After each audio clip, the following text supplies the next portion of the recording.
Good morning बच्चों। करते हैं आज की क्लास स्टार्ट।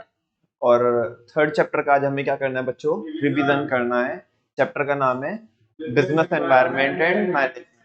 पार्टिसिपेट करोगे तो अच्छा रहेगा, आपके लिए ज्यादा अच्छा रहेगा, क्योंकि मैंने तो केवल रिवीजन कराना है लेकिन आपने रिवीजन करना है। ठीक है ना? पार्टिसिपेशन आप ही का ज्यादा होगा तो वो आप ही के लिए फायदेमंद है। बच्चों, बिजनेस एनवायरनमेंट एंड मैनेजमेंट बोल रहे हैं कि बिजनेस एनवायरनमेंट हमेशा हमें बताता है कि एक ऑर्गेनाइजेशन को क्या करना है, अपने आप को इम्प्रूव करना है। क्या करना है? अगर वो मार्केट में बने रहना चाहते हैं, अगर वो मार्केट में बने रहना चाहते हैं तो हमेशा हमें अपने आप को क्या करना होगा? इम्प्रूव करना होगा। बिकॉज एनवायरनमेंट तो हमेशा डायनेमिक रहेगा। क्या रहेगा? डायनेमिक। और हमें अपने आप को क्या करना है? मैच करना है। किसकी रिक्वायरमेंट के हिसाब से? एनवायरनमेंट की रिक्वायरमेंट के हिसाब से। ठीक है ना? तो इंट्रोडक्शन में वो वही बोल रहे हैं वो कि एक बिजनेस ऑर्गेनाइजेशन हमेशा क्या रहता है? बदलता रहता है, चेंज होते रहता है। कभी कभी ऐसा होता है, ये ज्यादातर ऐसा होता है कि जो एनवायरनमेंट होता है वो बिजनेस को इन्फ्लुएंस कर देता है, लेकिन कभी कभी ऐसा होता है कि बिजनेस ही पूरे एनवायरनमेंट को क्या कर देता है? इन्फ्लुएंस कर देता है। जैसे कि हमने जियो की केस स्टडी देखी थी इसी लाइन पे। ठीक है? तो एक इंसान को अपने एग्जिस्टिंग एनवायरनमेंट के बारे में पता होना चाहिए। अगर हम सरवाइव करना चाहते हैं बच्चों और ग्रो करना चाहते हैं, तो एक जो मैनेजर है तो उसने क्या करना चाहिए? अपने बिजनेस एनवायरनमेंट को कॉन्स्टेंटली क्या करना चाहिए? स्कैन करना चाहिए, उसे एनालाइज करना चाहिए, उसे मॉनिटर करना चाहिए, उसे कंट्रोल करना चाहिए। ठीक है? इस चैप्टर में हम यही पढ़ेंगे बच्चों कि एनवायरनमेंट का इम्पैक्ट क्या पड़ता है बिजनेस के ऊपर, और हम कौन सी स्ट्रेटेजीज लगाएंगे। कौन कौन सी स्ट्रेटेजीज बच्चों? जो लास्ट वाला टॉपिक में आपको पढ़ा के आया हूँ, use J level for ABCD. वो स्ट्रेटेजीज तो थी अलग अलग कि भाई इस सिचुएशन में ये करेंगे, हम टेक्नोलॉजी चेंज हो जाएगी तो उसको क्या कर लेंगे? इम्प्लीमेंट कर लेंगे। कोई कंपटीशन मार्केट में आ जाएगा और स्ट्रॉन्ग कंपटीशन आ रहा है, वो उसका लेवल हमारे से बड़ा है तो उसके साथ कोलैब कर लेंगे। ठीक है ना? तो इस तरीके से वो जो स्ट्रेटेजीज हमने पढ़ी थी। ठीक है? बात करते बच्चों किसकी? बिजनेस एनवायरनमेंट की। बिजनेस एनवायरनमेंट क्या होता है? Business environment is a sum total of all those factors which influence the business and over which the business has no control. ये वो फैक्टर्स होते हैं, उन फैक्टर का सम टोटल होता है जो हमारे को इम्पैक्ट करेंगे, हमारे को इन्फ्लुएंस करेंगे, हमारे को अफेक्ट करेंगे, और उनके ऊपर हमारा कोई भी कंट्रोल नहीं होता। ठीक है ना? यानी कि किन के ऊपर कंट्रोल नहीं होता? जो स्पेसिफिक फैक्टर होते हैं, जो जनरल फैक्टर होते हैं, जो जनरल फैक्टर होते हैं। यानी कि ये केवल एनवायरनमेंट के अंदर किसकी बात कर रहे हैं? जनरल एनवायरनमेंट की बात कर रहे हैं। जबकि एनवायरनमेंट बच्चों, सारे बच्चों को पता है कि कैसा भी होता है, स्पेसिफिक भी होता है। ठीक है? अच्छा, ये जो सारे फैक्टर है ये किसी एक बिजनेस की वर्किंग को क्या करते हैं? अफेक्ट करते हैं। और फर्म को क्या करना होता है? इनको डील करना होता है इफेक्टिवली, ताकि वो क्या कर पाए? लॉन्ग रन में सक्सेसफुल हो पाए। फीचर्स की बात करते हैं बिजनेस एनवायरनमेंट के। इफ टोटल कर्ड का रुपीज ज्यादा होगा, इफ टोटल कर्ड का रुपीज ज्यादा होगा तो मेरी पॉकेट पर ज्यादा इम्पैक्ट पड़ेगा। If total total total totality of external force. अब इसके अंदर का भी बताओ, मतलब इसमें क्या लिखना होगा अपने को? It is the sum total of all the external forces. ठीक है ना? जो इन्फ्लुएंस करते हैं किसको? बिजनेस को, और उनके ऊपर हमारा कोई कंट्रोल नहीं होता। लेकिन अच्छी अच्छी स्ट्रेटजीज को यूज करके हम उनके इम्पैक्ट को, नेगेटिव इम्पैक्ट को क्या कर सकते हैं? कम कर सकते हैं, और पॉजिटिव इम्पैक्ट को इंक्रीज कर सकते हैं। यस और नो? इतना लिखना है बस इसमें। ठीक है? अच्छा, if total curd C for, बस इसी के अंदर बताओ। अभी बिजनेस एनवायरनमेंट के अंदर एक फैक्टर होता है, बहुत सारे फैक्टर होते हैं। एक टाइम पे एक चेंज होएगा तो समझ में आता है, डील भी कर लेंगे। लेकिन जब बहुत सारे फैक्टर एक साथ हमें क्या करेंगे? अफेक्ट करेंगे, तो हम कंफ्यूज हो जाएंगे ना, है ना? कि पहले इसको डील करें या इसको डील करें, यार ये चीज सही करते हैं तो ये चीज हो जाती है। अच्छा, ऐसा भी हो जाता है क्या कि ये इतने सारे फैक्टर क्या कर रहे हैं? इम्पैक्ट डाल रहे हैं, तो किस किस को संभालोगे एक साथ, है ना? तो बहुत ज्यादा कॉम्प्लेक्स होता है। You for uncertainty. अनसर्टेनिटी बोले तो फ्यूचर हैपनिंग, पता ही नहीं है हमें कि क्या होने वाला है, बिकॉज फ्यूचर क्या होता है? अनसर्टेन होता है। ठीक है ना? तो बिजनेस एनवायरनमेंट भी क्या होता है? अनसर्टेन होता है। हमें क्या पता कि फ्यूचर में एग्जैक्टली क्या होगा, क्योंकि फ्यूचर तो किसी को पता होता ही नहीं है। ठीक है ना? आर फॉर, ये रिलेटिव कॉन्सेप्ट होता है, आर फॉर रिलेटिविटी, यानी कि ये रिलेटिव कॉन्सेप्ट होता है, ये रिलेट करना होता है, किसी के लिए अपॉर्चुनिटी होती है, किसी के लिए थ्रेट। जैसे मैंने आपको रियल जूस का एग्जांपल दिया था और सॉफ्ट ड्रिंक्स का एग्जांपल दिया था, ठीक है ना, बात समझ में आ रही है आपको? अच्छा, डी फॉर डायनेमिक, ये हमेशा क्या रहता है, चेंज रहता है, चेंज होता रहता है, ये कभी भी कांस्टेंट नहीं होगा, ठीक है। अच्छा, इफ टोटल कार्ड का rupees, are for relatedness, inter relatedness, जो एनवायरनमेंट के अंदर बहुत सारे फैक्टर होते हैं, जैसे पॉलिटिकल फैक्टर होते हैं, इकोनॉमिकल फैक्टर होते हैं, सोशल होते हैं, टेक्नोलॉजिकल होते हैं, लीगल होते हैं, एनवायरमेंटल होते हैं, ये कहीं ना कहीं एक दूसरे से क्या होते हैं, कनेक्टेड होते हैं। जैसे गवर्नमेंटल फैक्टर का इम्पैक्ट किस पे पड़ सकता है, लीगल के ऊपर, लीगल का इम्पैक्ट सोशल के ऊपर पड़ सकता है, तो ये आपस में इंटरडिपेंडेंट और इंटरकनेक्टेड होते हैं, ठीक है। तो इफ टोटल कर्ड का rupees, as for specific and general forces, कुछ फोर्सेस बच्चे स्पेसिफिक होते हैं और कुछ जनरल होते हैं, कुछ तो केवल हमें ही इम्पैक्ट करेंगे और कुछ सबको करेंगे, मार्केट में सबको इम्पैक्ट करेंगे, ठीक है। जो स्पेसिफिक होते हैं वो माइक्रो और जो जनरल होता है वो मैक्रो। इफ टोटल कर्ड का रुपीज ज्यादा होगा तो हमारी पॉकेट पर ज्यादा इम्पैक्ट पड़ेगा, फार रीचिंग। एनवायरमेंट का क्या होता है बच्चों, फार रीचिंग इम्पैक्ट होता है। फार रीचिंग इम्पैक्ट में जैसे आप एक लेटेस्ट एग्जांपल देख सकते हो, सारे बच्चों को पता है कि जो हमारे भारत का जो चंद्रयान 3 का जो मिशन है वो क्या हो चुका, सक्सेसफुली वो कंप्लीट हो चुका, ठीक है ना। अब आगे की उसमें क्या करनी है, जो रोवर है, रोवर ने क्या जुटानी है, इंफॉर्मेशन क्या करनी है, कलेक्ट करनी है, ठीक है ना। अब देखो, इसका, इस फैक्ट का कहाँ कहाँ पे इम्पैक्ट पड़ेगा आज के दिन पे, आप बता सकते हो? देखो, डायरेक्टली तो बता ही सकते हैं हम, जिनके ऊपर डायरेक्ट इम्पैक्ट पड़ेगा, जैसे बच्चों हमारी जो बेसिकली जो इसरो में रिसर्च होती है उसके ऊपर डायरेक्ट इम्पैक्ट पड़ेगा, है ना। और जो बाकी दूसरी कंट्रीज है उनके ऊपर इम्पैक्ट पड़ेगा, तो ये तो डायरेक्ट है। लेकिन इनडायरेक्ट कहाँ कहाँ पे इम्पैक्ट पड़ेगा, जैसे अभी आज के दिन पे कोई बिल्डर है बच्चों, है ना, और चंद्रयान 3 के सक्सेसफुल होने से, और लेट सपोज इन फ्यूचर वहां पे कुछ ऐसी रिसर्च हो कि यहाँ पे प्रैक्टिकली पॉसिबल है कि यहाँ पे ह्यूमन को क्या किया जा सकता है, स्टैब्लिश किया जा सकता है ना, रहने के लिए एनवायरनमेंट फेवरेबल है ना, तो क्या बिल्डर के ऊपर फर्क नहीं पड़ेगा क्या? आज बिल्डर ये बोल रहा है, अरे मुझे क्या मतलब है चंद्रयान 3 से, शायद वो ऐसा बोल सकता है, मुझे क्या मतलब है, इसरो को फर्क पड़ेगा, नासा को फर्क पड़ेगा, या जो कंपनी रॉ मटेरियल सप्लाई करती है किसको, इसरो को, उनको फर्क पड़ेगा, है ना, उनको। अच्छा, ये एक बात पूछूं अगर आपसे, उनको पॉजिटिव फर्क पड़ेगा, नेगेटिव पड़ेगा, जो कंपनी रॉ मटेरियल सप्लाई करती है?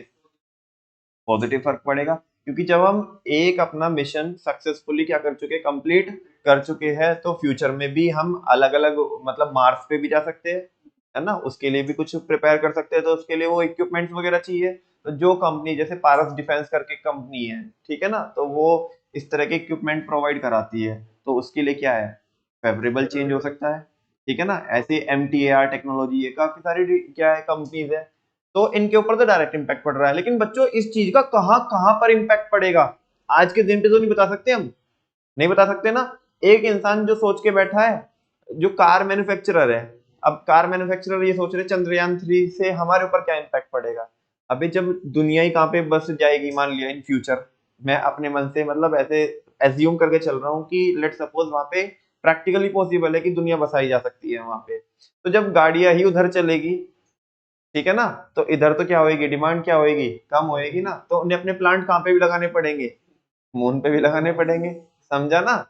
हाँ तो बोलो, तो देखो, हाँ, कुछ भी हो सकता है आज के दिन पे तो, आज के दिन, अरे क्या पता ऐसी टेक्नोलॉजी डेवलप हो जाए कि वो ग्रेविटी, वहां पे वो ग्रेविटी का कुछ क्या एंटीडोट निकल जाए, कि जो वहां पे ग्रेविटी क्या है, बहुत कम है, वो बराबर से उसको कुछ एंटीडोट निकल जाए, ठीक है ना। ये तो साइंटिफिक रिसर्च है, आज के दिन पे जो हमें बिल्कुल इम्पॉसिबल लग रहा है वो फ्यूचर में क्या हो सकता है, पॉसिबल हो सकता है। तो आज के दिन पे तो केवल मैं, और मेरा तो मतलब कोई इतना साइंटिफिकली मतलब इतना बैकग्राउंड नहीं है, तो आज के दिन पे मैं तो क्या ही मान सकता हूँ, अजम्पशन मान सकता हूँ कि बस ये मान के चल सकता हूँ कि इन फ्यूचर क्या होगा, ऐसा हो सकता है।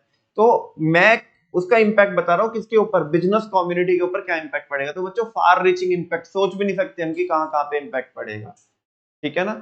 अच्छा, जैसे जिन कंपनीज के ऊपर जो कंपनीज रॉ मटेरियल प्रोवाइड कराती है उनके ऊपर तो डायरेक्ट इम्पैक्ट पड़ सकता है। अभी क्या है कि जैसे इसरो अभी ऑर्डर देती थी उन कंपनी को, अभी और कौन भी दे सकती है, नासा भी ऑर्डर दे सकती है, ये बाकी जो दूसरी जैसे रशिया है ना, तो वो भी क्या कर सकते हैं, ऑर्डर दे सकते हैं हमारी कंपनीज को कि भाई तुमने कौन कौन से इक्विपमेंट सप्लाई किए थे, तुम्हारा प्रोजेक्ट सक्सेसफुल रहा, कम कॉस्ट में 615-20 करोड़ में। बाकी जब दूसरी कंट्रीज जिनके हजार हजार करोड़ के 1500 करोड़ के बजट है, हमने जस्ट उसे हाफ में क्या किया, कंप्लीट किया, ठीक है ना। तो वो चीज, हाँ चाइना ने भी भेजा था, हाँ वो सॉफ्ट लैंडिंग नहीं हो पाई, 4 कंट्रीज है जिन्होंने पहले भेजा था, ठीक है ना। अच्छा, साउथ पोल पे we are the first, South Pole पे we are the first country. हाँ जी, तो इसका बच्चों फार रीचिंग इम्पैक्ट हो सकता है, क्या हो सकता है, फार रीचिंग इम्पैक्ट। आपको एक और एग्जांपल मिल गया होगा, आपके दो तीन तो मैंने पहले भी बताए थे आपको, एक एग्जांपल आज हो गया ये फार रीचिंग इम्पैक्ट में। बच्चों ये रहे आपके सारे फीचर्स ऑफ बिजनेस एनवायरनमेंट की सारी हेडिंग्स ये रही जिनको हम डिस्कस कर चुके हैं। Totality of external forces, complexity, uncertainty, relativity, dynamic nature, interrelatedness, specific and general forces और far reaching impact. Next topic है बच्चों इंपोर्टेंस ऑफ बिजनेस एनवायरनमेंट। क्या मिलेगा बिजनेस एनवायरनमेंट को स्कैन करके, हाँ जी बोलो, identify, change, arrange and plan for improving performance. तो ये होगा, एक तो आइडेंटिफाई कर पाएंगे हम, क्या कर पाएंगे, किसको आइडेंटिफाई कर पाएंगे, and getting the first mover advantage. जब हम अपने बिजनेस एनवायरनमेंट को स्कैन करेंगे, एनालाइज करेंगे, तो हमें मार्केट में क्या क्या अपॉर्चुनिटीज अवेलेबल है उनके बारे में पता लगेगा, और जब हम उन पे काम करना चालू करेंगे then we are the first mover. तो हम कौन होंगे, फर्स्ट मूवर होंगे, और हमें कौन सी एडवांटेज मिलेगी, फर्स्ट मूवर एडवांटेज मिलेगी, क्योंकि हम फर्स्ट सप्लायर बन जाएंगे उस प्रोडक्ट के। क्योंकि वो बाकी सब तो सो ही रहे हैं ना, हम ही ने तो क्या किया, अपॉर्चुनिटी फाइंड आउट की है मार्केट से, तो हम ही मजा लेंगे उसका। नेक्स्ट है, जब आप अच्छी अच्छी चीज मतलब मार्केट में जब मार्केट में आप चीजें ढूंढने निकलोगे तो क्या केवल अच्छी अच्छी चीजें मिलेगी आपको, हाँ, आपके आपके ऑर्गेनाइजेशन में प्रॉब्लम कहाँ पे चल रही है, ठीक है ना, या क्या चीज आपको नुकसान पहुंचा सकती है, उस चीज का भी पता पड़ेगा। यस और नो, हाँ तो बोलो। तो दूसरी हेडिंग क्या हुई, क्या आइडेंटिफाई कर सकते हो आप, थ्रेट आइडेंटिफाई कर सकते हो, एंड अर्ली वार्निंग सिग्नल्स, आपको पहले से क्या मिल जाएंगे, सिग्नल्स मिल जाएंगे कि भाई यहाँ पे सुधर जाओ, आप अपने आप को इम्प्रूव कर लो कि यहाँ पे क्या चल रहा है, गड़बड़ चल रही है, ठीक है।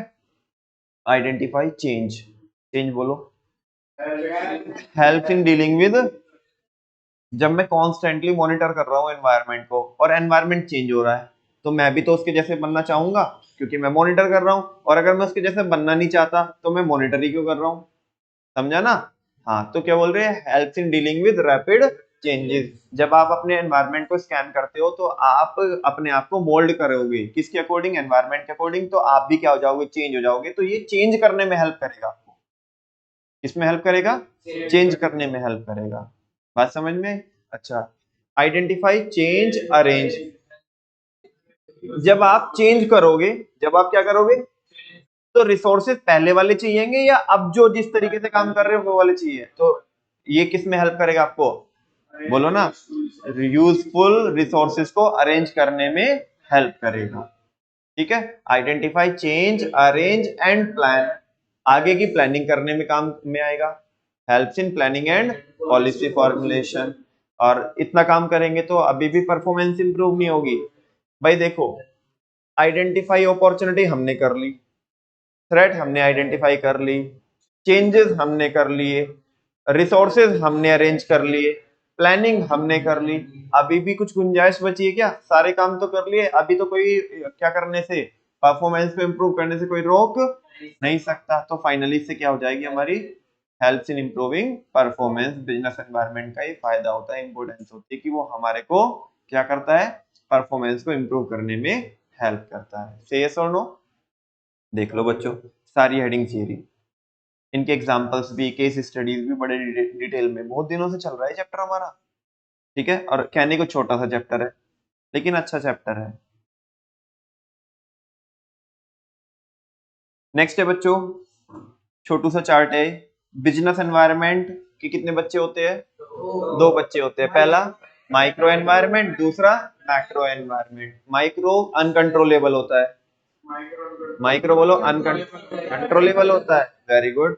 और कंट्रोलेबल कौन ही हो सकता है? जो स्पेसिफिक हो, जो केवल मेरे को इम्पैक्ट डालता है उसी को तो कंट्रोल कर सकता हूं मैं, तो वो स्पेसिफिक होता है, कंट्रोलेबल होता है। जबकि जो मैक्रो एनवायरनमेंट होता है जनरल होता है और अनकंट्रोलेबल होता है। दो फैक्टर बताओ किसके अनकंट्रोलेबल के? ओटी। दो फैक्टर किसके? अनकंट्रोलेबल के, OT. O for opportunity, T for threat. अच्छा, कंट्रोलेबल के दो फैक्टर बताना। एस डब्ल्यू बोले तो S for strength, W for weakness. Overall ये क्या होता है? स्वॉट, है ना? S for strength, W for weakness, O for opportunity, T for threat. ठीक है ना? अच्छा, मेरे को बताना फेवरेबल कंडीशन। बोलो अपॉर्चुनिटी। अच्छा, inherent limitation, inherent capability, strength, unfavourable condition present in the environment, वो क्या है? थ्रेट है। यस और नो? अच्छा बच्चों, अब ये जो दो फैक्टर होते हैं कौन कौन से?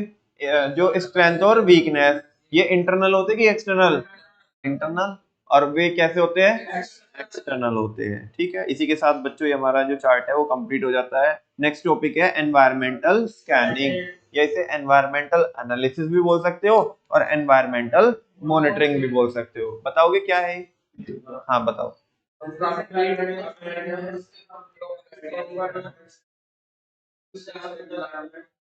एक तो अपने एनवायरनमेंट के बारे में पता होना कि कौन कौन से फैक्टर्स लगते हैं, अवेयर होना उसके बारे में कि कौन कौन से फैक्टर मेरे को पॉजिटिवली या नेगेटिवली अफेक्ट कर रहे हैं, और उनकी समझ भी होना। मैंने एक साथ बोल दिया, वापस से बोलता हूँ। अपने फैक्टर्स के बारे में पता होना, यानी कि अपने एनवायरनमेंट के बारे में पता होना। क्या पता होना? कि मेरे को ये फैक्टर अफेक्ट कर रहे हैं, और फिर उसकी समझ होना कि ये मेरे को पॉजिटिव अफेक्ट करेगा या नेगेटिव अफेक्ट करेगा, या करेगा तो कितना ज्यादा करेगा, कितना कम करेगा, और अगर ज्यादा नेगेटिवली इफेक्ट करेगा तो मैं इसको कैसे पॉजिटिव में कन्वर्ट कर सकता हूँ। तो इन सारी बातों का पता होना ही क्या होता है बच्चों? अंडरस्टैंडिंग होती है। क्या होती है? तो आपको अवेयर भी होना चाहिए और आपको उसकी समझ भी होनी चाहिए। अगर आप क्या करोगे? कंप्लीट अवेयरनेस रखते हो और अंडरस्टैंडिंग रखते हो किसकी? बिजनेस एनवायरनमेंट की, तो उसी को बोलते हैं एनवायरमेंटल स्कैनिंग। यानी कि आप आपके एनवायरनमेंट को स्कैन कर रहे हो। स्कैन करने का मतलब है आपको पता भी है और उसका क्या इम्पैक्ट पड़ेगा ये भी आपको पता है, और कैसे उसे सही करना है ये भी पता है। ठीक है ना? इसके लिए एक कंपनी या एक ऑर्गेनाइजेशन कौन सा एनालिसिस यूज करती है? शॉर्ट एनालिसिस यूज करते हैं और टॉस मैट्रिक्स यूज करते हैं, है ना? टॉस मैट्रिक्स में हम दो दो के कॉम्बिनेशन बनाते हैं। कौन कौन से कॉम्बिनेशन हो सकते हैं बता सकते हो आप मेरे को? सो वो एस टी डब्ल्यू टी, है ना? ऐसे थे ना? सो वो एस टी डब्ल्यू टी, है ना? So S for, O for opportunity, W for, O for S T, S for strength, T for threat, और W T, W for weakness, T for threat. ठीक है ना? चलो नेक्स्ट है बच्चों elements of business environment. बड़ी देर से हम इन्हीं की चर्चा कर रहे हैं। दो तरीके के एलिमेंट होते हैं, एक स्पेसिफिक और दूसरे जनरल। स्पेसिफिक माइक्रो और जनरल मैक्रो। अच्छा, जो स्पेसिफिक होते हैं वो इंटरनल होते हैं, कंट्रोलेबल होते हैं, वो हमारे को डायरेक्टली इन्फ्लुएंस करते हैं। Example customer, supplier, competitor, intermediary. Supplier हो गया हमारा पहले ऑलरेडी, और आपके इन्वेस्टर्स। ठीक है? नेक्स्ट है बच्चों एम्प्लॉइज भी हो सकते हैं, वेरी गुड। जनरल में क्या है बच्चों? जनरल में एक्सटर्नल एनवायरनमेंट आता है। क्या आता है? ये कंट्रोलेबल होता है, अनकंट्रोलेबल होता है? अनकंट्रोलेबल। केवल मेरे को इम्पैक्ट करेगा या बाकी सबको इम्पैक्ट करेगा? सबको इम्पैक्ट करेगा। ठीक है? और इसके अंदर कौन कौन से फैक्टर्स आते हैं? पेस्ट ले, आंखों में आंखें डाल। हाँ जी। P for political, E for economical, S for social, T for technical, L for legal, E for. अब वन बाय वन इनको देखते हैं।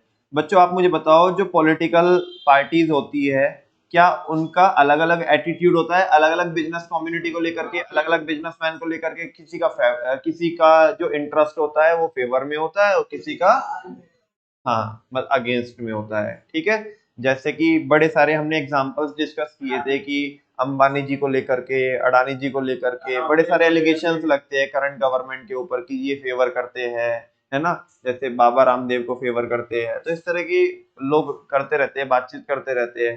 कुछ बिजनेसमैन ऐसे भी होंगे जिनके ऊपर नेगेटिव इम्पैक्ट पड़ता है। ठीक है ना, तो जो पॉलिटिकल आइडियोलॉजी होती है वो बिजनेस के ऊपर इम्पैक्ट डालती है। जो गवर्नमेंट की पॉलिसीज होती है वो बिजनेस के ऊपर, जैसे डिमोनेटाइजेशन ही हमने बच्चों डिस्कस किया है। तो डिमोनेटाइजेशन कोई लॉ तो है नहीं, कानून तो है नहीं, क्यों कोई कानून तो बना हुआ नहीं है कि भाई इतने साल के अंदर क्या करना होगा, बोलो ना, कि नोटबंदी करनी पड़ेगी, ऐसा कोई कानून तो है नहीं, तो लीगल का तो पार्ट है नहीं। लेकिन इसे करती कौन है, गवर्नमेंट। तो ये गवर्नमेंटल पॉलिसी का पार्ट है। गवर्नमेंट चाहे तो कर सकती है, बहुत जल्दी जल्दी भी नहीं कर सकती, मार्केट में सिचुएशन देखनी पड़ेगी।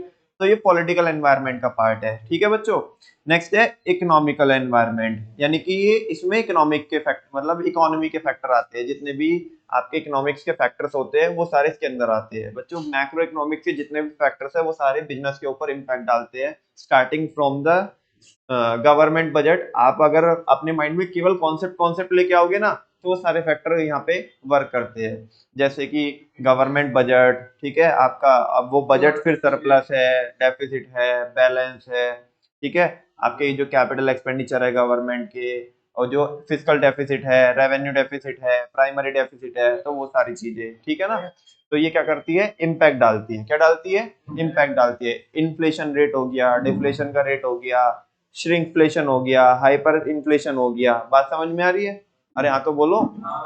अच्छा, तो अभी क्या है कि जैसे आजकल जो मैं आपको वो चैप्टर पढ़ा रहा हूँ, कौन से वाला, फिफ्थ वाला जो चैप्टर पढ़ा रहा हूँ, कौन सा, बैंकिंग। उसमें अभी हम जो बात कर रहे हैं किसकी, एलआरआर की, सीआरआर, एसएलआर। अभी आगे चल करके बैंक रेट की, रेपो रेट की, रिवर्स रेपो रेट की क्या करेंगे, बात करेंगे। ठीक है ना, तो वो सारे फैक्टर्स बच्चों एक बिजनेस कम्युनिटी के ऊपर या एक पर्टिकुलर बिजनेसमैन के ऊपर क्या डालते हैं, फर्क डालते हैं। पर्टिकुलर के लिए, पर्टिकुलर से अच्छा तो मैंने पहले ही वाला जो वर्ड है वो बोला, क्योंकि बिकॉज ये क्या है, जनरल एनवायरनमेंट है, तो सबके ऊपर इम्पैक्ट डालेगा। ठीक है ना, तो ये इकोनॉमिक एनवायरनमेंट के अंदर सारी चीजें आ जाएगी।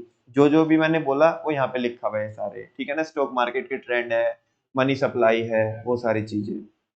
नेक्स्ट है सोशल एनवायरनमेंट। क्या आप मुझे बताओ, सोशल एनवायरनमेंट भी इम्पैक्ट डालता है बिजनेस कम्युनिटी के ऊपर? हाँ जी बिल्कुल डालता है। जैसे कि फेस्टिवल्स, है ना, लोगों की सोच क्या है, हमारे कस्टम्स क्या है ना, हमारे रिचुअल्स क्या है, ट्रेडिशंस क्या है, सोसाइटी का सेटअप कैसा है, न्यूक्लियर फैमिलीज है या जॉइंट फैमिली रहती है। ठीक है, तो ये सारी चीजें क्या डालती है, इम्पैक्ट डालती है किसके ऊपर, बिजनेस के ऊपर। जैसे फेस्टिवल्स क्या करते हैं, पॉजिटिव इम्पैक्ट डालते हैं।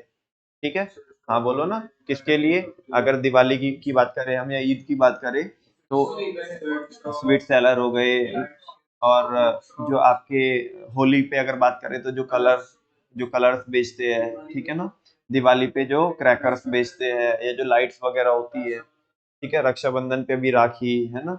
तो ये सारी चीजें, लोगों का लिविंग स्टैंडर्ड कैसा है, उनके रिलीजियस वैल्यूज क्या है, वो किस किस धर्म को ज्यादा मानते हैं, है ना। तो ये सारी चीजें, जैसे अभी तुम समझो कि हिंदू धर्म में एक वो रहता है कि भाई आपने मंगलवार में जाके प्रसाद चढ़ाना है, तो आपने देखा होगा आसपास क्या रहता है, दुकानें रहती है इस तरह की। ठीक है ना, हाँ बिल्कुल, तो उनके लिए फेवरेबल। वैसे कौन खा रहा है गुलदाना नॉर्मली, नॉर्मली रूटीन प्रैक्टिस में तो कोई नहीं खा रहा है। वो तो ये कि तुम मंगलवार में पहले चढ़ा के आए, बाद में दो चार फंकी मार ली, ठीक है ना, तो वो चीज अलग है।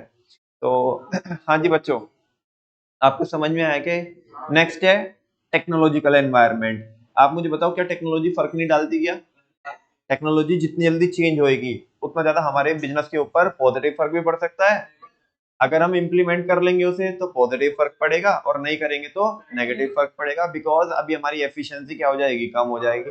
हम तो एग्जिस्टिंग टेक्नोलॉजी को लेकर के क्या कर रहे हैं, काम कर रहे हैं, लेकिन कोई बंदा मार्केट में नई टेक्नोलॉजी को इंस्टॉल किया होगा, है ना, तो वो ज्यादा आउटपुट जनरेट कर सकता है कम टाइम में, तो हमारी कॉस्ट ज्यादा आ रही होगी, उसकी कॉस्ट कम आ रही होगी, और हमारे कस्टमर शिफ्ट होने के चांसेस है दूसरे वाले पे। ठीक है ना, तो वैसे फर्क डालता है। नेक्स्ट है बच्चों लीगल एनवायरनमेंट। देश के अंदर बहुत सारे कानून है और कानून के हाथ बहुत लंबे होते हैं। आप मुझे बताओ, क्या आप कानून को ओवरलुक करके साइड करके धंधा कर सकते हो, या कानून के अंदर रह करके करना पड़ेगा? और बहुत सारे लॉ ऐसे है, the payment of bonus act है, पार्टनरशिप एक्ट है, कोऑपरेटिव सोसाइटीज एक्ट है, कंपनीज एक्ट है, prevention of money laundering act है, कंज्यूमर प्रोटेक्शन एक्ट है, ठीक है आपका, और इंडस्ट्रियल डिस्प्यूट एक्ट है, बड़े सारे, इनकम टैक्स एक्ट है, सीजीएसटी, एसजीएसटी, आईजीएसटी एक्ट है, ठीक है ना, बहुत सारे एक्ट है भारत भर में, ठीक है ना। तो ये सारे जो एक्ट है जिसके ऊपर लग रहे हैं, उस बिजनेस वाले को ये फॉलो करने पड़ेंगे, ठीक है ना। और अगर आप इन एक्ट में कोई भी चेंज हो रहा होगा, कानून में कोई भी क्या हो रहा होगा, चेंज हो रहा होगा, तो आपके बिजनेस के ऊपर क्या पड़ेगा बच्चों, फर्क पड़ेगा, ठीक है ना। तो ये सब किसके अंदर आता है, लीगल एनवायरनमेंट के अंदर आता है। और फाइनली एनवायरमेंटल एनवायरनमेंट बोले तो, हाँ जी, जो नेचर से जो फैक्टर्स ओरिजिनेट हुए हैं, जैसे कि फ्लड वगैरह, अर्थक्वेक, है ना, लाइटनिंग हो रही है बहुत ज्यादा।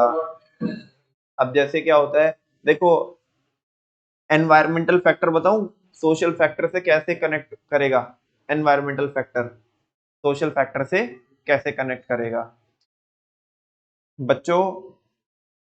हमारे ऐसे मतलब भारत में ऐसा माना जाता है कि अगर बिजली कड़क रही होती हो, हाँ, मम्मी वाली लैंग्वेज बोलना, सही बोल रहा था, तो जो बड़ा लड़का होता है उसे घर से बाहर नहीं निकलना चाहिए, उसके ऊपर भारी रहता है, कुछ ऐसा सोच चलती है भारत में। अब मुझे नहीं पता इसमें देखो कितनी सच्चाई है कितनी नहीं है, अब जो भी है, मेरा मैं मतलब वो नहीं है, मैं तो एक सोच बता रहा हूँ, ठीक है ना, कि ऐसा लोग मानते हैं कि अगर बिजली कड़क रही हो तो जो बड़ा लड़का होता है उसे घर से बाहर नहीं भेजते, कि कभी उसके तोते से उड़ाते ठीक है ना, तो वैसा। तो अब तुम देखो, मान लिया, इस सोच से क्या बिजनेस के ऊपर फर्क नहीं पड़ेगा क्या बच्चों? बिल्कुल फर्क पड़ेगा, क्योंकि मान लिया वही घर में वही सामान लेके आने वाला था, अब सामान की जरूरत है, लेकिन बिजली कड़क रही है, मम्मी भेज नहीं रही है उसे, ठीक है ना, तो बिजनेस कम्युनिटी के ऊपर नेगेटिव फर्क पड़ सकता है इसका, एनवायरमेंटल फैक्टर से।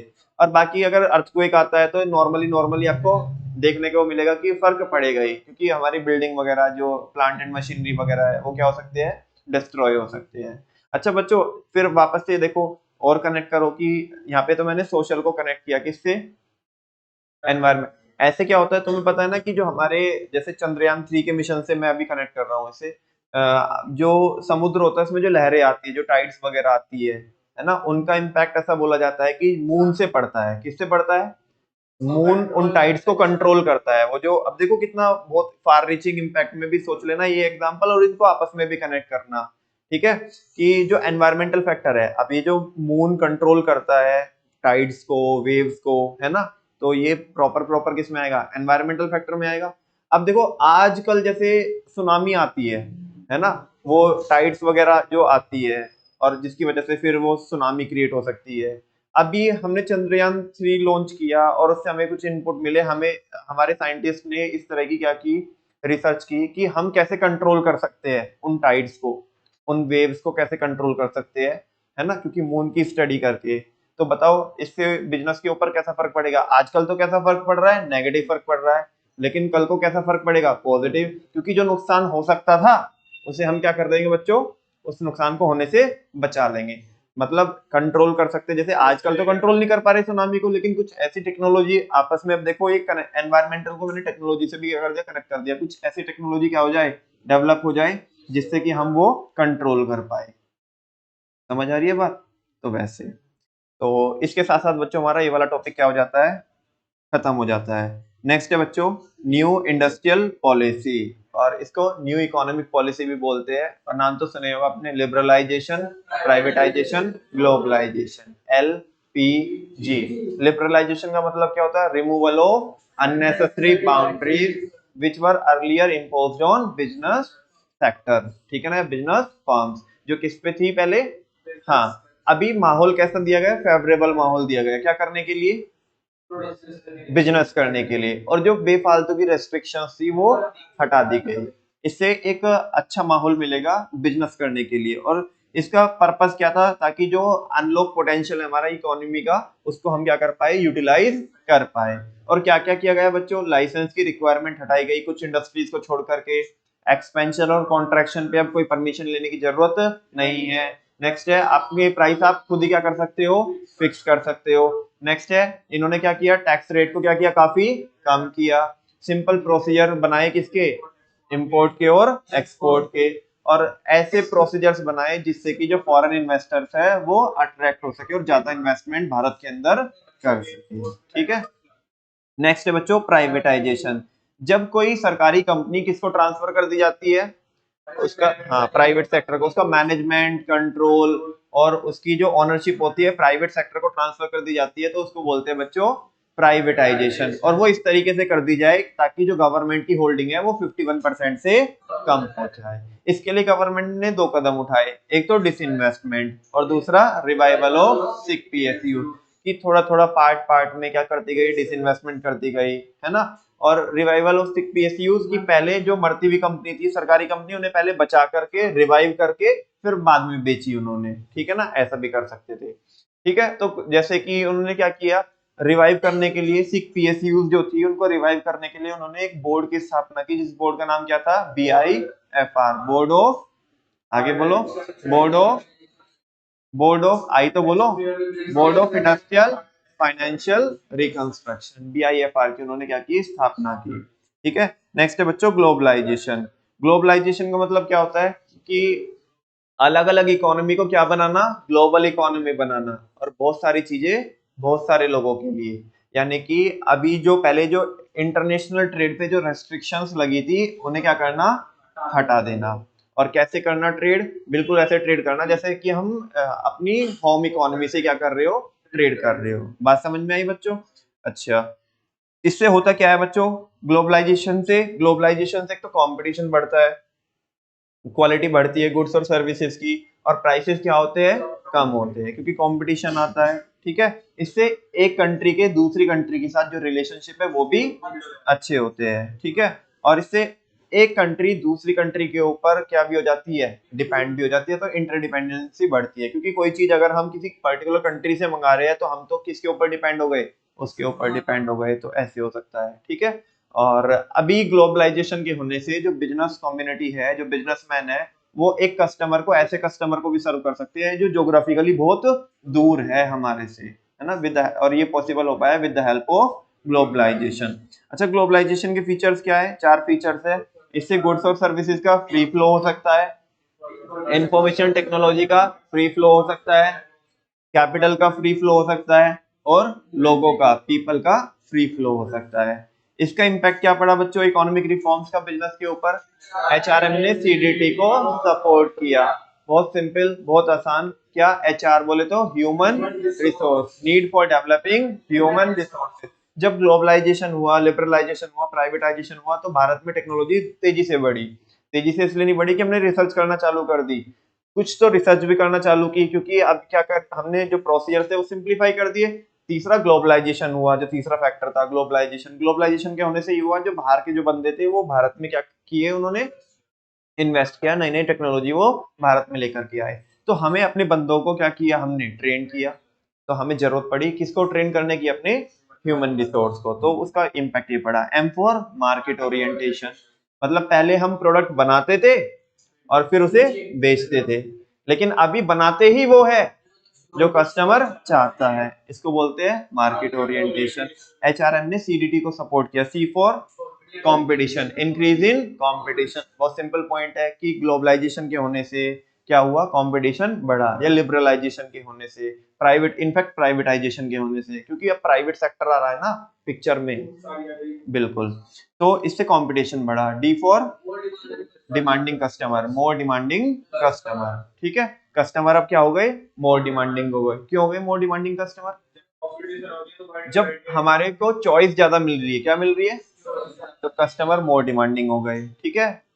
D फॉर डिमांडिंग हो गया, and T for rapidly changing technological environment. Environment क्या हो रहा है, टेक्नोलॉजिकल एनवायरनमेंट तेजी से क्या हो रहा है, चेंज हो रहा है, क्योंकि नई नई टेक्नोलॉजी आ रही है। अब तुम देखो, अभी भारत रिसर्च करके कोई नई टेक्नोलॉजी डेवलप करेगा विद द हेल्प ऑफ जो हमारा चंद्रयान वाला मिशन है, तो अब जब हम कोई टेक्नोलॉजी डेवलप कर लेंगे तो वो हम बाहर भी तो सप्लाई कर सकते हैं ना, तो वो चीज है। नेक्स्ट है सपोर्ट। यहाँ पे किसका सपोर्ट घट जाएगा, हाँ, जो गवर्नमेंट क्या करती थी, पीएसयूज को सपोर्ट करती थी, वो सपोर्ट अब क्या हो जाएगा, कम हो जाएगा। क्यों? बिकॉज अब तो हमने उन्हें क्या ही कर दिया, प्राइवेटाइज कर दिया। तो reduce support to public sector. ठीक है, तो ये बच्चों ये सारी हेडिंग्स हो गई हमारी। दो टॉपिक और बच्चे हमारे। छोटा सा टॉपिक है डिमोनेटाइजेशन। डिमोनेटाइजेशन बच्चों इस बार के लिए इंपॉर्टेंट है एग्जामिनेशन पॉइंट ऑफ व्यू से, डिमोनेटाइजेशन। ठीक है ना। 8 नवंबर 2016 को क्या हुआ, डिमोनेटाइजेशन हुआ, जहां पे 500 और 1000 के नोट।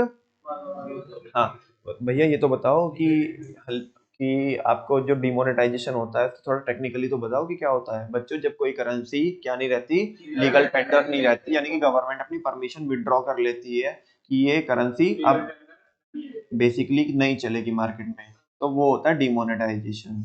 और यहाँ पे गवर्नमेंट ने सारे बच्चों को पता है 500 और 1000 के नोट, हाँ, इमीडिएट इफेक्ट से बंद कर दिए। कुछ टाइम दिया गया था क्या कराने के लिए, चेंज कराने के लिए। ठीक है ना। तो ऐसा आप लिख सकते हो। और पर्पज इसका क्या था, एक बुलेट ये लिख देना कि पर्पज इसका करप्शन को खत्म करना था या इलीगल एक्टिविटीज को खत्म करना था। इसका इम्पैक्ट क्या पड़ा बच्चों, कैश ट्रांजेक्शन्स कम हो गई, डिपॉजिट रेट बैंक में ज्यादा हो गया, सेविंग्स लोगों की बढ़ गई, क्योंकि अब लोग क्या नहीं करना चाहते थे, पैसा खर्च करना नहीं चाहते थे, क्योंकि बहुत ज्यादा अनसर्टेनिटी थी कि पता नहीं क्या होगा फ्यूचर में। रियल एस्टेट के प्राइस क्या हो गए, क्योंकि सारा पैसा तो बैंक में चला गया, बैंक से ट्रांजेक्शन कर नहीं सकते क्योंकि वो नंबर एक की ट्रांजेक्शन होगी। इतना पैसा दिखाएंगे कैसे, तो ये बताना पड़ेगा कहाँ से आया ये पैसा। ठीक है ना। और जो बाकी जो पैसा था, जो वैसे भी क्या था, जो इलीगल था, मतलब इलीगल इन द सेंस की जो ब्लैक मनी थी जिसपे आपने टैक्स नहीं दिया, वो लोगों ने इधर उधर क्या कर दिया, एडजस्ट वैसे कर दिया। नेक्स्ट है बच्चों, डिजिटल ट्रांजेक्शन क्या हुई है, इंक्रीज हुई है। गवर्नमेंट के लिए क्या हुआ है, इनकम टैक्स का कलेक्शन इंक्रीज हुआ है, क्योंकि गवर्नमेंट ने पॉलिसी अनाउंस की कि भाई ठीक है, आज तक टैक्स नहीं दिया तुमने तो कोई बात नहीं, सरेंडर कर दो इनकम और हमें टैक्स दे दो, बस कोई कुछ नहीं बोलेंगे हम। नेक्स्ट है प्राइवेट वेल्थ जो है बच्चों वो डिक्लाइन हुई, लेकिन गवर्नमेंट वेल्थ पे यानी कि पब्लिक सेक्टर की वेल्थ पे कोई फर्क नहीं पड़ा। और लास्ट टॉपिक है बच्चों, managerial response to changes in the business environment. Business environment के चेंज होने से मैनेजरियल रेस्पॉन्स क्या क्या रहे हमारे, है ना, यानी कि हमने क्या क्या किया। और आपको इसलिए पढ़ा रहे हैं, एक तो ये भी पता चल जाए कि हमने क्या क्या किया, और अगर आपको भी, क्योंकि इन फ्यूचर आपको भी बिजनेस एनवायरनमेंट को फेस करना पड़ेगा, तो आप भी ये कर सकते हो। ठीक है। तो use J level for ABCD, use of modern technology. आप किसको यूज कर सकते हो, मॉडर्न टेक्नोलॉजी को यूज कर सकते हो, या हमने किया भी, है ना, यहाँ पे ऐसा बताया। नेक्स्ट है जे फॉर एमएनसी, के साथ क्या कर लो, ज्वाइंट वेंचर का। तुम्हें डर लग रहा है कि बड़ी कंपनी तुम्हें क्या कर देगी, खत्म कर देगी, ठीक है ना, तो तुम उसके साथ क्या कर जाओ, मर्ज हो जाओ, है ना, उसके साथ मिलकर के बिजनेस करो। यानी कि जो पहले कंपटीशन कर रहे थे, अब किस में आ जाओ, कोऑपरेशन में आ जाओ। किस में आ जाओ, कोऑपरेट करने लगो एक दूसरे को। नेक्स्ट है level, higher level of compensation. तुम्हें लग रहा है कि हमारे एम्प्लॉइज छोड़ के जा रहे हैं, तो उन्हें ज्यादा कॉम्पनसेशन दो। एक्चुअल में इंडियन कंपनीज ने दिया भी है, क्योंकि उन्हें डर था कि ग्लोबलाइजेशन की वजह से नए नए जाइंट्स आ रहे हैं। ठीक है ना। नेक्स्ट है use J level for ABCD. अब रह गया ABCD, A for acquisitions and mergers. तुम्हें डर लग रहा है कि यार ये छोटे छोटे बच्चे जो आ रहे हैं ना, ये हमें क्या कर सकते हैं, दिक्कत कर सकते हैं, तो छोटे छोटे बच्चों को चलो, हाँ भाई क्या मांग रहा है, मुंह खोल, कितने पैसे चाहिए, ले पकड़, ठीक है ना, चल अंदर, ऐसा। तो A for acquisitions and mergers, B for brand building. अरे ब्रांड बनाओ ना तुम अपना, है ना, गुमनामी की जिंदगी क्यों काहे जीते हो, अच्छा ब्रांड बनाओ ताकि लोग तुम्हारे नाम से तुम्हें जाने। ठीक है ना। तो brand building, C for customer orientation, ये रिपीट है पॉइंट। अब वो बनाओ जो कस्टमर चाहता है, ना कि वो बेचो जो बना दिया। ठीक है ना। हाँ जी। और डी फॉर डाइवर्सिफिकेशन। एक धंधा काहे करते हो लाला, एक धंधा काहे करते हो, बहुत सारे धंधे करो, डिफरेंट डिफरेंट डिफरेंट डिफरेंट अपने बिजनेस ऑपरेशंस को डाइवर्सिफाई करो। ठीक है ना। ताकि अगर एक बिजनेस पे कोई दिक्कत आए तो बाकी बिजनेस उसे संभाल ले। ठीक है ना। इसी के साथ साथ बच्चों हमारा रिवीजन क्या हो जाता है, पूरा हो जाता है। कल इसका क्या होगा बच्चों, टेस्ट होगा। Thank you very much.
शुरू करें बच्चों? थोड़ा कोऑपरेट करना, और आज मैं टॉपिक पूरा ही कराऊंगा। हाँ, मतलब टाइम से हो जाएगा, ऐसी कोई दिक्कत वाली बात नहीं है। और सॉरी बच्चों, थोड़ा सा आज पहले वाली क्लास में लेट हो गया, और लेकिन मैं उसे उसका कॉम्पनसेशन आपको दे दूंगा इसी क्लास में, ठीक है ना? लेकिन जो आपको इनकन्वीनियंस हुई उसके लिए मैंने सॉरी बोल ही दिया। भैया ये तो अच्छा है, फिर तो सॉरी बोल दो। अच्छा, कभी कभी तो बोलता हूँ, हमेशा तो नहीं बोलता ना, मतलब हमेशा तो नहीं है इन द सेंस की डेली का डेली यही है। कौन कौन नहीं आया आज? सुजल, वरुण, आयुष मलिक, और एक और तो कोई गायब है, कोई तो गायब है। सुजल, वरुण, आयुष मलिक, एक और कौन गायब है? कौन?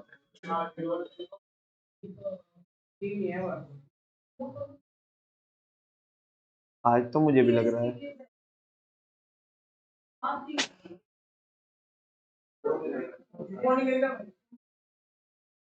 फोन गिरा कि परफ्यूम? फोन की तो आवाज नहीं आई।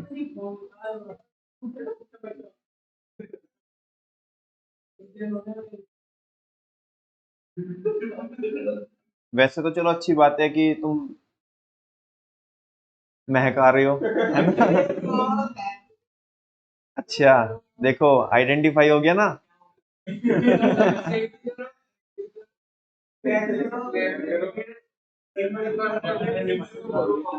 बेटा, ये हमारी सस्पेक्टेड को निकालने की टेक्निक थी कि कौन सस्पेक्टेड है। आप सोचे हमें अप्रिसिएशन मिलेगा? नहीं नहीं, तूने बोला ना यस, तो ये हमने स्ट्रेटेजी लगाई, ऐसे तो कोई बताएगा नहीं, लेकिन सस्पेक्टेड वैसे पता चल जाएगा। बच्चों, मैं थोड़ा सा बता दूं, वैसे तो कोई दिक्कत नहीं है, आप दुनिया महका रहे हो तो अच्छी बात है। लेकिन दरअसल क्या है कि कई लोगों को प्रॉब्लम होती है, और मैं भी उनमें से एक हूँ, ठीक है ना? और ज्यादा नहीं, प्रॉब्लम ये है कि एक बार अगर छींक आनी शुरू हुई ना, तो मुझे छुट्टी करनी पड़ेगी बस, ठीक है ना? तो इसलिए थोड़ा ध्यान रखना, और समझना कि अगर मेरे को प्रॉब्लम हो गई तो तुम्हारी 4 दिन की छुट्टी गई, 4 दिन तक। हाँ, अब तुम अगर चाहते हो कि तुम्हारी 4 दिन की छुट्टी, और बाद में मैं सिलेबस की कोई गारंटी नहीं लूंगा, बाद में फिर तुम अपनी मर्जी, अपने तुम्हारे अपने रिस्क पे, तुम्हारा जो भी है। भाई साहब, मैं तुझे नहीं कह रहा हूँ, नहीं, मैं तो सबकी तरफ को देख रहा हूँ, देखो मैं तो आकांक्षा की तरफ को भी देख रहा हूँ, है ना? तो मैं ये कह रहा हूँ कि बाद में फिर सिलेबस फिर अपने रिस्क पे करना, 4-5 दिन की छुट्टी होगी और मेरे को प्रॉब्लम हो जाएगी। हाँ, तो नुकसान भी मत करो। नहीं, मैंने नाम लिया क्या तेरा? देखो, हमारी मम्मी ने हमें एक चीज बताई थी कि पानी वहीं पे भरता है जहां पे गड्ढा होता है।